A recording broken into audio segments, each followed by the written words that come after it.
مته جانه لکه څرنګه چې مخکې وویل اوبه اېکوسیستم نه دي بلکې یوه برخه یې ده. نه حسن جانه خپله اوبه هم کیدای شي یو اېکوسیستم وي لکه سیندونه او ویاله چې پکې ماهیان، کبان، کشپ ژوند کوي او حتی نباتات هم. که داسې وي نو وچه دښته هم اېکوسیستم دی ځکه ځینې څښېدونکي او نباتات پکې دي. اړینه نه ده چې اېکوسیستم باید شین وي. مهمه خبره دا ده چې د ژوندیو موجوداتو تعامل د چاپېریال سره. ها صحیح ده. ما فکر کولو چې اېکوسیستم یوازې ځنګل او شنه سیمه ده. ښه شو چې دې په اړه موږ خبرې وکړې. کله چې ټولګي ته راغلو نو معلم صاحب نه پوښتنه وکړو تر څو ډېر پرې پوه شو. قدرمن لیدونکو د بیولوژي یوې نوې خپرونې ته مو بیا هم هرکلی کوم په دې هیله چې جوړ روغ او خوشحاله اوسئ. راځئ چې په پیل کې د درس عنوان وګورو. زموږ د تاسو اوسنی درس د اېکوسیستم ډولونه دي. دا چې په دې درس کې کومې موخې شامل دي راځئ چې په ګډه یې وګورو. د زده کړې موخې. زده کوونکي به د دې درس تر پایه وکولی شي چې د اېکوسیستم له ډولونو سره بلدتیا ومومي، په اېکوسیستم کې د تنوع ارزښت توضېح کړي، په اېکوسیستم کې متقابل عمل وپېژني.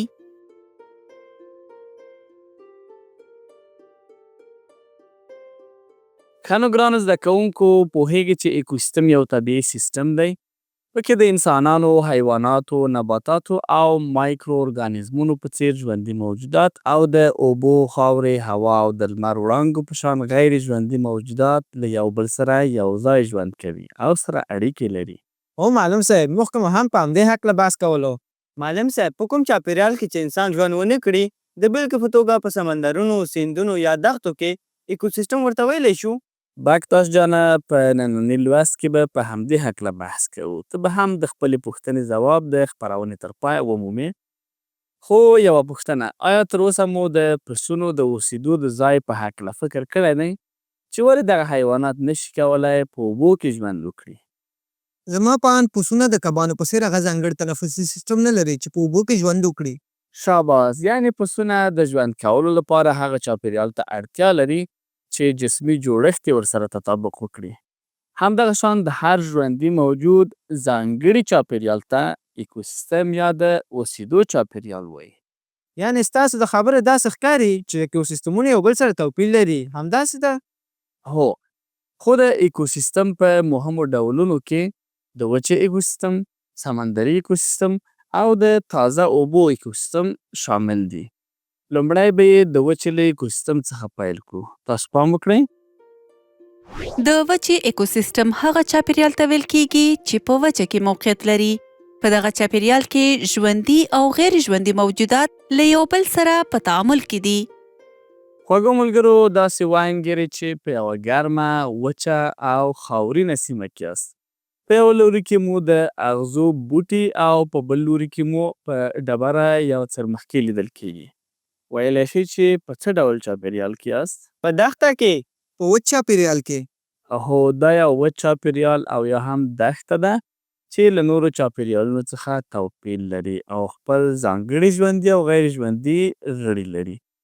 نور به یې په دغه انځوریزه کڅوړه کې په ګډه سره وګورو. تاسو پام وکړئ. د اېکوسیستم په غیر ژوندیو غړو کې خاوره، اوبه او اقلیم شامل دي. اقلیم د اوبو او هوا ځانګړی حالت دی چې د ډېرې مودې لپاره په یوه سیمه کې حاکم وي. اقلیم کېدای شي وچ، نمجن یعنی مرطوب، سوړ یا ګرم وي چې د نباتاتو او حیواناتو پر ودې او ژوند اغیزه کوي. معلم صاحب په غیر ژوندي برخې پوه شو، ژوندي برخې کومې دي؟ د وچې د اېکوسیستم په ژوندۍ برخه کې ځینې نباتات او حیوانات شامل دي چې هلته ژوند کوي. په یاد ولرئ یوه ځانګړې سیمه چې ځانګړی اقلیم او ځانګړي حیوانات او نباتات ولري د بایوم په نام یادیږي. د بایوم اصطلاح یعنې څه؟ د بایوم اصطلاح یوناني کلمه ده چې بایوز د ژوند او اومي د سیمې یا ټولګي په معنا دي. لنډه دا چې بایوم یعنې یوه ځانګړې سیمه چې ژوند پکې جریان لري. کېدای شي د څو وچه چاپېریالونو نومونه واخلئ چې ځانګړي بایومونه یې رامنځته کړي دي؟ هو، د بېلګې په توګه د نورستان او کونړ د ځنګلونو بایومونو کې ځانګړې ونې لکه بلوط، ارچه، پسته او داسې نور نباتات وده کوي. یعنې دغه ډول نباتي پوښښ یوازې په هماغه اقلیم او هماغه سیمه کې وده کولی شي. تاسې وګورئ. د وچې اېکوسیسټمونه لکه ځنګلونه، څرځایونه او دښتې هر یو د خاورې په ترکیب، نباتي پوښښ او د حیواناتو په ډولونو کې خپلې ځانګړې لري. د دغه اېکوسیسټمونو د بدلونونو پیژندل له موږ سره مرسته کوي ترڅو درک کړو چې ولې یو ژوندی موجود یوازې په یوه ځانګړي چاپیریال کې ژوند ته دوام ورکولی شي. نو سمندري اېکوسیستم هم باید خپل ځانګړی بایوم ولري. هو حسن جانه، همداسې ده. پوهېږئ که ځمکه پر 4 برخو وویشو، 3 برخه یې اوبو پوښلې ده. پر ځمکه د سمندرونو او اقیانوسونو شتون د دغه حقیقت ښکارندویي کوي او د ایکولوژي عالمان دغه ډول چاپیریالونه د سمندري اېکوسیسټمونو په نامه یادوي. د اوبیز یا سمندري اېکوسیستم ژوندي غړو کې کبان، نهنګان او داسې نور شامل دي. خو د اېکوسیستم غیر ژوندي غړي څه شی دي؟ غیر ژوندي غړي اوبه، د تودوخې درجه، د اوبو عمق او د لمر د وړانګو د تیریدو کچه ده چې د ژوندیو موجوداتو پر ژوند ډیره اغیزه کوي. معلم صاحب، کیدای شي د سمندري اېکوسیستم د ژوندیو غړو یو څو بیلګې ووایاست؟ ولې نه حسن جانه، تاسو سکرین ته پام وکړئ. په سمندري اېکوسیسټم کې بیلابیل حیوانات او نباتات په بیلابیلو بڼو او اندازو ژوند کوي. یعنی په سمندري اېکوسیسټم کې له لویو حیواناتو لکه آبي نهنګ څخه نیولې تر کوچنیو حیواناتو لکه پلانکټونونه له یو بل سره یو ځای ژوند کوي. پلانکټونونه څه ډول موجودات دي؟ زلمه جانه، پلانکټونونه ډیر کوچني موجودات دي چې د اوبو په موجونو کې حرکت کوي، هم په نباتي بڼه ژوند کوي او هم په حیواني بڼه. تاسو سکرین ته پام وکړئ. پلانکټونونه د فوتوسنتیز د عمل په ترسره کولو سره اوټوټروف موجودات شمیرل کیږي او د تولید کوونکو په توګه په سمندري اېکوسیسټم کې د خوراکي زنجیر لومړنۍ کړۍ جوړوي. پرته له پلانکټونونو څخه نور ژوندي موجودات ژوندي نشي پاتې کیدی. معلم صاحب، د سمندري اېکوسیستم په غیر ژوندي غړو کې مو د نور او د تودوخې درجه یاده کړه. کیدای شي ووایاست چې د تودوخې درجه پر ژوندیو موجودات څه اغیزه لري؟ ډیره ښه پوښتنه. که دې خوښه وي ستا پوښتنه به له یوې لنډې دمې څخه وروسته ځواب کړو. سمه ده معلم صاحب، اوس یو لنډه دمه لرو خو د خپرونې پاتې برخه مه هېروئ.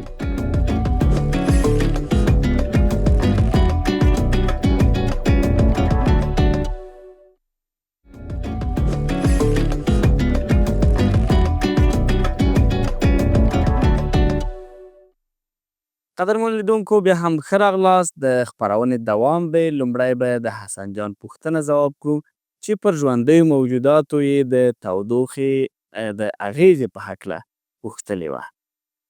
حسن جانه، د تودوخې درجه د سمندري موجوداتو د ژوند په څرنګوالي کې مهمه ونډه لري. هغه کبان چې قطبینو ته نږدې ژوند کوي له سړو اوبو سره سازګار دي، په داسې ډول چې د ګرمو سیمو حیوانات لوړې تودوخې ته اړتیا لري. په هماغه کچه چې تودوخه د سمندري موجوداتو پر ژوند اغیزه کوي، د اوبو ژوروالی او د لمر د وړانګو رسیدنه هم پرې اغیزه کوي. معلم صاحب، آیا لمر د سمندر تل ته نفوذ کولی شي؟ او هغه موجودات چې د سمندر او سیندونو په تل کې ژوند کوي څه ډول ژوند لري؟ په ژورو سیمو کې د لمر وړانګې لږ نفوذ کوي، نو له همدې امله ځینې ځانګړي حیوانات هلته ژوندي پاتې کیدای شي. پس پام وکړئ. هغه ژوندي موجودات چې د سمندرونو په څنډو او وچې ته نږدې ژوند کوي، له پرلهپسې موجونو او له آزادې هوا سره یې ځان همغږی کړی دی. همدارنګه په لږو ژورو اوبو کې چې ډېرې وړانګې ورته رسیږي، د نباتاتو بیلابیل ډولونه، کبان، کیشپان او ډولفینان ژوند کوي. معلم صاحب، کبان او نهنګان د اوبیز اېکوسیستم په کومه برخه کې ژوند کوي؟ داسې وانګري چې دغه اکواریوم د اوقیانوس یوه برخه ده. د سمندر له څنډې څخه وروسته هغه سیمه شروع کیږي چې د اوشنیک زون ورته وایي. په دغه برخه کې د اوبو ژوروالی ډیریږي، خو په کافي اندازه نور ورته رسیږي. پلانکټونونه، نهنګان، د کبانو ډولونه او شارک په دغه سیمه کې ژوند کوي. معلم صاحب، مخکې مو یادونه وکړه چې سره له دې چې د سمندرونو تل ته نور نه رسي، خو بیا هم ځینې موجودات هغلته ژوند کوي. کیدای شي ووایئ چې هغه کوم موجودات دي؟ د سمندرونو لاندنۍ برخه که څه هم تیاره او سړه ده او د لمر وړانګې ورته نه رسیږي، خو بیا هم د کبانو ځانګړي ډولونه، چینجي او څنګاښونه پکې ژوند کوي. دغه موجوداتو له یخنۍ، لوړ فشار او د سمندر د تل له تروږمیو سره توافق کړی دی.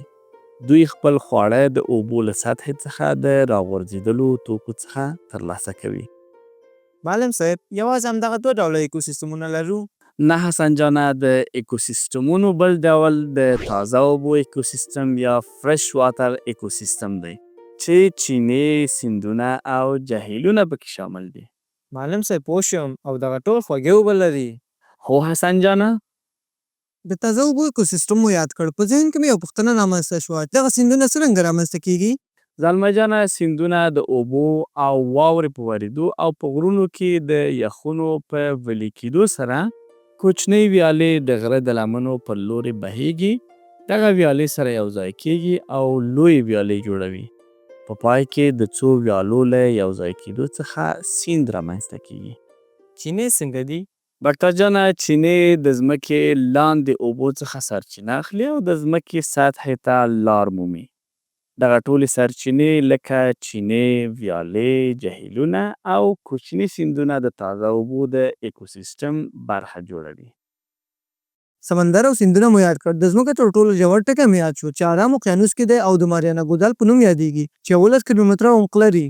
هو، د ویلو وړ ده چې شګې یا ریګ، خاوره او هغه ډبرې چې د اوبو د جریان په مسیر کې شتون لري او په خپله اوبه د تازه اوبو د اېکوسیسټم غیر ژوندي غړي دي او دغه غړي د ژوندیو موجوداتو د ژوند په ترکیب او کیفیت اغیزه کوي. په سکرین کې ورته وګورئ. د تازه اوبو د جریان ترڅنګ ځینې نباتات شتون لري چې د اوبو چارچاپېره وده کوي، لکه الجی او خزې یعنی اوبړې چې د ډبرو د پاسه لیدل کیږي. په همدې توګه کبان، حشرې، څونګښې، حلزونونه او نور اوبیز حیوانات د خوږو اوبو د اېکوسیسټم ژوندي غړي جوړوي. معلم صاحب کېدای شي پر اېکوسیسټم د انسان او پر انسان د اېکوسیسټم د اغیزې په هکله هم لږ وضاحت راکړئ؟ ښه خبره ده بکتاش جانه، خو د دې خبرې د وضاحت په هکله مدثر جان یو ریپورټ چمتو کړی دی چې په ګډه به یې وګورو. تاسو ټولو خوږو لیدونکو ته سلامونه او نیکې هیلې وړاندې کوم چې همدا اوس موږ وینئ. نن زه د چاپېریال د برخې له یوې څانګپوه سره مرکه لرم چې ستاسو او خپلې پوښتنې ورڅخه پوښتم. سلام، وخت مو په خیر متخصص صاحب. علیکم سلام، ستاسې او ستاسې د لیدونکو وخت هم په خیر وي. زه مو په چوپړ کې یم، مهرباني. که په دې هکله راته ووایاست چې کوم موجودات په اېکوسیسټم کې مهمه ونډه لري؟ په اېکوسیسټم کې 3 ډوله موجودات اصلي ونډه لري چې لومړی تولیدونکي دي لکه نباتات چې خواړه جوړوي، دویم یې هم مصرفونکي دي چې چمتو شوي خواړه خوري، او دریم ډول یې هم تجزیه کوونکي دي چې مړه مواد تجزیه کوي او پر خاورو یې بدلوي. انسانان د ژوندي موجود په توګه پر اېکوسیسټم څه اغیزه کوي؟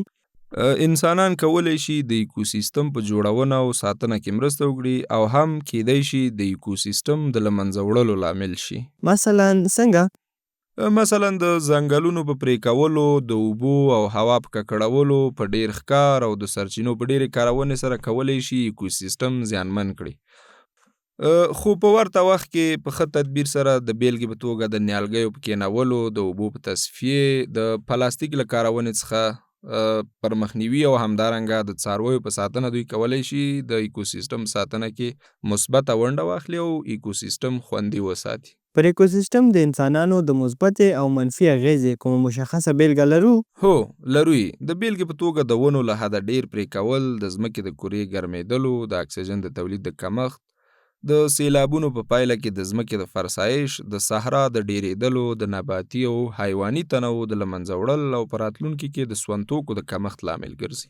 څرنګه کولی شو د اېکوسیسټم د احیا یعنی بیا رغېدو لامل شو او ګټه یې څه ده؟ که د ونو پرې کول محدود کړو او پر ځای یې ونې نهال کړو، همدارنګه د چاپیریالي ککړونکو لکه پلاستیک، د صنایعو اضافي موادو، دود او داسې نورو مخه ونیسو، نو په دې صورت کې د سیلاب، د خاورې د فرسایش، د هوا د ککړتیا او د ځمکې د ګرمېدو څخه مخنیوی کولی شو.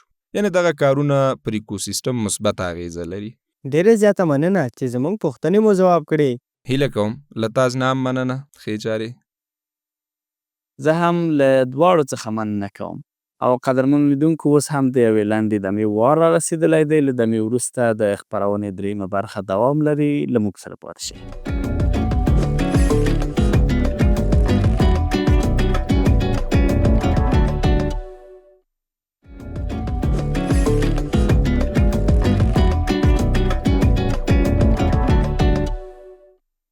قدرمنو لیدونکو او ګرانو زده کوونکو، بیا هم تاسو ته هرکلی وایم. په دې برخه کې مونږ یو په زړه پورې فعالیت ترسره کوو. دغه فعالیت د اېکوسیستم په تړاو دی. شاید تاسو فکر وکړئ چې مونږ د اېکوسیستم د لیدلو لپاره بهر وځو، خو نه. نن مونږ دا ټولګي کې تاسو ته د اېکوسیستم په تړاو یوه څېړنیزه فضا جوړه کړې ده.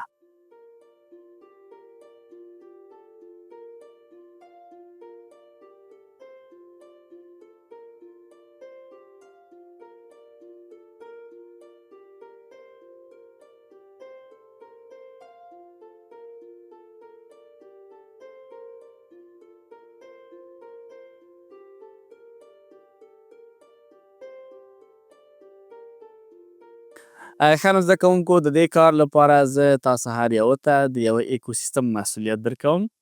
حسن جانه ته به د وچ اېکوسیستم مسؤل وې، او زلمی جانه ته هم د تازه اوبو د اېکوسیستم مسؤلیت لرې.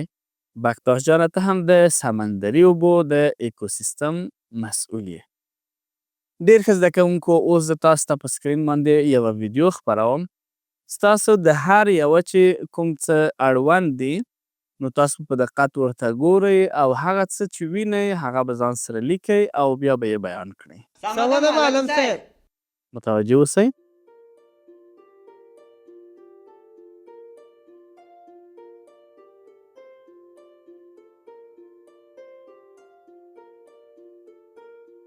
معلم صاحب، دا زما اړوند یعنې وچ اېکوسیستم دی. په انځور کې وینو چې ځمکه یې وچه ده او واړه نباتاتو کې شتون لري. همدارنګه د لمر وړانګې پکې هم دي. هو، ستاسو په اجازه به زه هم یو نظر ورکړم. په دغسې ځایونو کې معمولا د اغزیو او کاکتوس په څېر مقاوم نبات وده کوي. سم وویل. دغه چاپېریال ته وچ اېکوسیستم وایي، ځکه محدودې اوبه لري او تودوخه یې زیاته ده. آفرین حسن جانه، تا یو امتیاز ترلاسه کړ. او ښه خبره دا ده چې له بلې ډلې یعنې زلمي جان هم معلومات ورکړل او ویې ښودله چې کافي معلومات لري. تاسې هم کولی شئ چې که چېرته معلومات لرئ د هغه څه په اړه چې درته خپرېږي نظر ورکړئ.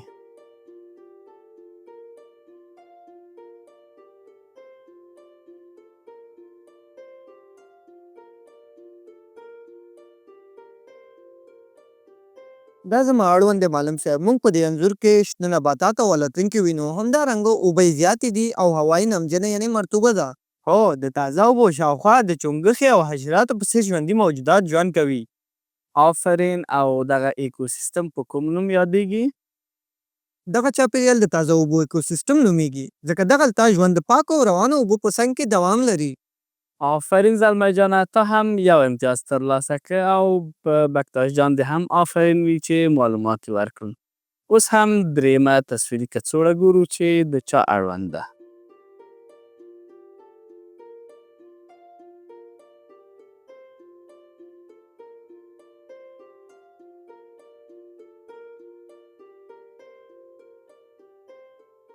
وګورئ څومره رنګارنګ کبان لیدل کېږي.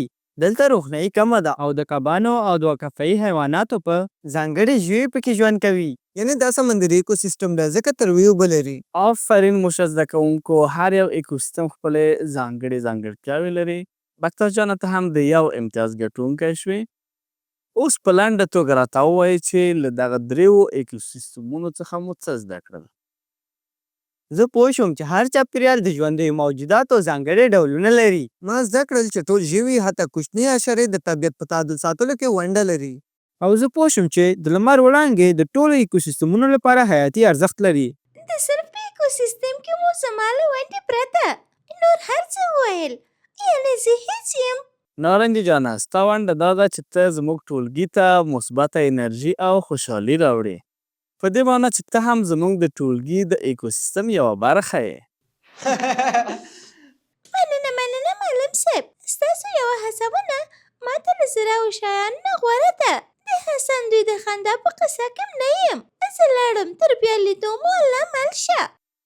له تا هم مننه نارنجي جانه، په خیر لاړ شې. زده کوونکو طبیعت د یوې کورنۍ په څیر دی. هر یو غړی انسان، حیوان، نبات او یا حتی د لمر وړانګې د ژوند د بقا او د تعادل ساتلو لپاره اړین دي. نو ځکه باید تل هڅه وکړو چې تر څو خپل اېکوسیستم پاک وساتو او تعادل یې ګډوډ نه کړو. ښه نو تاسو کومه پوښتنه نه لرئ؟ نه معلوم صاحب. ډېر ښه زده کوونکو، نو زه له تاسو یو څو پوښتنې لرم، پام ورته وکړئ. اېکوسیسټم څه شی دی؟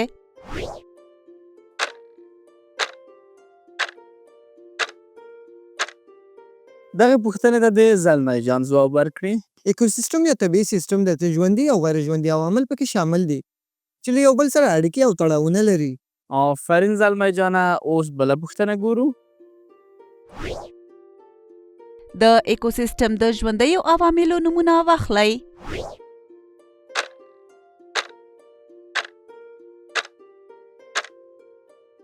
دا پوښتنه به حسن جان ځواب کړي. سمه ده معلم صاحب. د اېکوسیسټم ژوندي عوامل له حیواناتو، نباتاتو، د مایکرو ارګانیزمونو څخه عبارت دی. آفرین حسن جانه. او اوس هم وروستۍ پوښتنه ګورو. ولې د اېکوسیسټم د ژوندیو او غیر ژوندیو عواملو ترمنځ تعادل اړین دی؟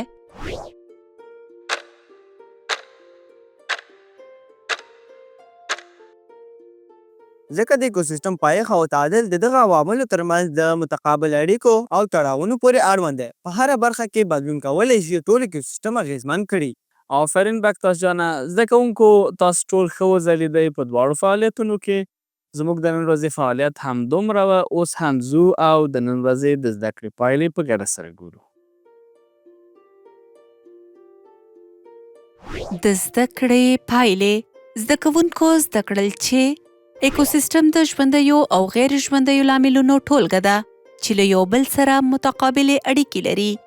د اېکوسیسټم په ډولونو کې د وچې اېکوسیسټم، سمندري اېکوسیسټم او د تازه اوبو اېکوسیسټمونه شامل دي چې هر یو خپلې بیلې ځانګړنې لري. په اېکوسیسټمونو کې تولیدونکي، مصرفونکي او تجزیه کوونکي بېلابېلې او مهمې دندې پر مخ وړي.